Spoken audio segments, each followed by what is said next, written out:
मित्रांनो, आतापर्यंत आपण 9 सूत्र ऐकलेली आहेत.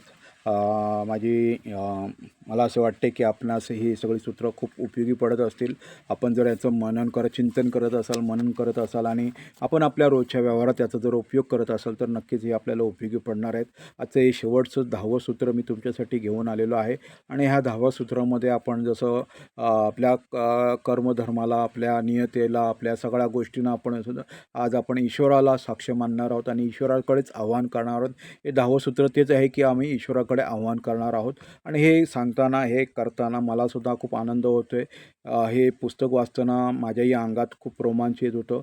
मित्रांनो, मला तुम्हाला विनंती करायची आहे की हे ऑडिओ ऐकताना तुम्ही कानामध्ये हेडफोन घालूनच ऐकावे आणि जर हा पहिलाच व्हिडिओ जर तुम्ही ऐकत असाल तर माझी तुम्हाला विनंती की ह्याच्या अगोदरचे जे ऑडिओ आहेत ते तुम्ही खाली कमेंटमध्ये लिंक दिलेले आहेत, त्या लिंकवरती जाऊन तुम्ही ऐकावे, जेणेकरून आपल्याला पूर्ण कनेक्टिव्हिटी मिळेल आणि त्याचा आपल्याला फायदा होईल. सो आजचं सूत्र मी तुमच्यासमोर वाचत आहे. आजचं 10वं सूत्र आणि हे शेवटचं सूत्र आहे. कारण ह्या जगाचा नियंत्रता हा कोण? ईश्वर आहे आणि त्या ईश्वराला मी शरण जाऊन त्याच्याकडे मदतीची याचना करत आहे. असा कोण नास्तिक आहे ज्याने मोठ्या आपत्तीच्या क्षणी हृदयभंगीच्या वेळी देवाचा धावा केलेला नसेल? धोकासमोर उभा ठाकला असताना किंवा दैनंदिन अनुभवाच्या पलीकडे किंवा अनकलनीय गोडतेचा सामना करताना असा कोण असेल ज्याने त्याच्या नावाने ठाव फोडला नसेल?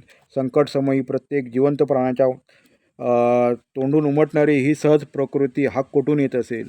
एखाद्याच्या डोळ्यासमोर झटक्यात हात नेला तर तो आपल्या पापण्या मिटतो. एखाद्याच्या पायावर हलकी चापट मारा तो त्याचा पाय उंचावेल. एखाद्याच्या जोरात ओरडून घाबरवून सोडा तो तोंडातून उद्गार निघेल. अरे देवा, हे उद्गार देखील त्याच गहन सहज प्रवृत्तीने निघत असतील. निसर्गाचे हे सगळ्यात महान रहस्य जाणून घेण्यासाठी मी धार्मिक प्रवृत्तीचा बनणं गरजेचे नसते. पृथ्वीवरील मानवासहित सगळ्याच प्राण्यांमध्ये मदतीची याचना करण्याची सहज प्रवृत्ती असते. ही सहज प्रवृत्ती, ही देणगी आपल्याला का असते? आपली यात अशी याचना प्रत्येक प्रकारे प्रार्थनात नसते का? हे सहज समजण्यासारखे नाही का? निसर्गाच्या नियमानुसार चालणाऱ्या या विश्वात एका मेंढराला, खेचराला, पक्ष्याला किंवा मानवाला मदतीच्या याचनेची सहज प्रवृत्ती यासाठी दिली गेली आहे की कोणीतरी असे महान मन, सर्वोच्च शक्ती तो आक्रोश ऐकू शकते आणि उत्तर देऊ शकते. यापुढे मी प्रार्थना करेन, पण माझ्या याचना फक्त मार्गदर्शनासाठीच असतील. मी कधीही जगातील भौतिक वस्तूंसाठी प्रार्थना करणार नाही. मी माझ्या नोकराला माझ्यासाठी जेवण आणण्यासाठी हाक मारणार नाही. मी खानावळीच्या मालकाला मला खोली द्यावी म्हणून हुकूम करणार नाही. मी कधीच सोने, प्रेम, चांगले आरोग्य, क्षुल्लक विजय, प्रसिद्धी, यश किंवा सुख मानणार नाही. मी फक्त मार्गदर्शनासाठी प्रार्थना करीन. या गोष्टी मिळवण्यासाठी मला मार्ग दाखवला जावा आणि माझ्या प्रार्थनेला नेहमीच उत्तर मिळावे. मी मागितलेले मार्गदर्शन मला लाभेल किंवा लाभणार नाही, पण या दोन्ही प्रकारात माझ्या प्रार्थनेचे उत्तरच नसेल काय?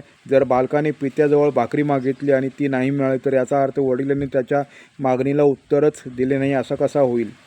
या मार्गदर्शनासाठी प्रार्थना करीन. एक सेल्समन म्हणून अशा मार्गदर्शनाची अपेक्षा करीन ती पुढील प्रकारे: हे जगनियंत्या, माझी मदत कर. मी या जगात आज एकटा व रिकाम्या हाताने जाणार आहे. तू माझे बोट धरून मला चालविले नाहीस तर मी यश आणि आनंदाकडे नेणाऱ्या मार्गावरून भरकटून जाईन.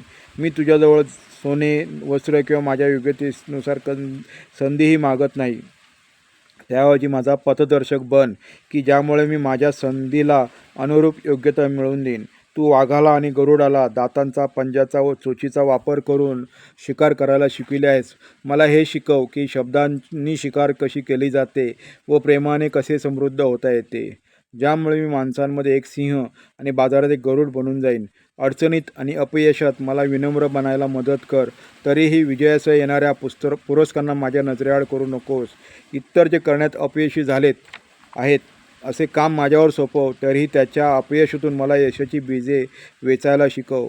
माझा सामना अशा भयांशी कर जे माझ्या आत्म्याला तेजस्वी करतील. तरीही मला असे धारिष्ठ दे की मी माझ्या भीतीवर हसू शकेन. माझ्या उद्दिष्टांपर्यंत पोचण्यासाठी मला पुरेसा वेळ दे. तरीही मला अशा रीतीने जगायला मदत कर जणू आजचा दिवस माझ्या आयुष्याचा शेवटचा दिवस असावा. मला असे शब्द वापरायला मार्गदर्शन कर ज्यांना चांगली फळं येतील, तरीही मला कोणाची निंदा नालिस्ती करणाऱ्या गप्पांच्या वेळी मौन कर. पुन्हा पुन्हा प्रयत्न करण्याची मला सवय लागावी म्हणून मला शिस्त लाव. तरीही मला सर्वसामान्यांच्या नियमाचा वापर करण्याचा मार्ग दाखव. संधीला जाणून घेण्याची जागरूकता मला दे. तरी मला धीर धरायला शिकव, जो धीर माझ्या शक्तीला एकत्रित करेल. मला चांगल्या सवयींमध्ये असे सचल स्नान घाल की ज्यामुळे माझा सगळ्या वाईट सवयी धुतल्या जातील.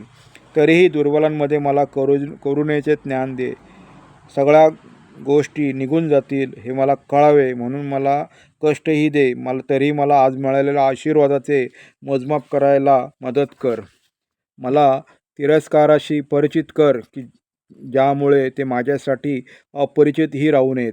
तरीही माझे पात्र प्रेमाने भरून राहू दे, ज्यामुळे अपरिचित माझे मित्र बनावेत. पण या सगळ्या गोष्टी तेव्हाच घडाव्यात जेव्हा तुझी तशी इच्छा असेल. मी द्राक्षवेलीला चिकटून बसलेला द्राक्षाचा एक छोटा दाणा आहे, तरीही तू मला इतरांहून आगळे वेगळे बनवले आहेस. मग माझ्यासाठी एक स्थान नक्कीच असणार. मला मार्ग दाखव, मदत कर. त्या स्थानी पोचण्यासाठी पथप्रदर्शक बन. जेव्हा जगरूपी द्राक्षबागेत माझ्या रूपाने बी पेरले गेले, तेव्हा ते कसे अंकुरित झाल्याशिवाय राहील याबद्दल तू माझ्यासाठी आखलेला खास योजनेनुसार मला बनवून दे. हे विनम्र विक्रेत्याला मदत कर. हे ईश्वरा मार्ग दाखव. धन्यवाद.